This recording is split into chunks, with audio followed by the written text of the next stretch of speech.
How can the pen stylus draw the outline? The pen stylus generates a magnetic field. It's picked up by the electrical grid in the board, pushed down with the tip of the pen, and a very accurate XY point goes to the computer. Logic Trace software turns all of those points into an accurate vector file for your CNC machine. What is the accuracy? The boards come in two different accuracies, 0.01 inch and 0.005 inch. Plenty accurate enough for almost all CNC applications. How much does it cost? The cost is dependent on the size of the tracing board. The most common size I sell is 44 by 60 inches, and it costs $4,300 for the whole system. We also have smaller ones and larger ones. Where can you get one?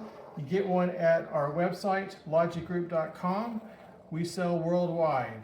Look at this. This is so fast and easy. It's called the Logic Trace system. Contact me for more information. There it is. Save the file. Let's cut it out.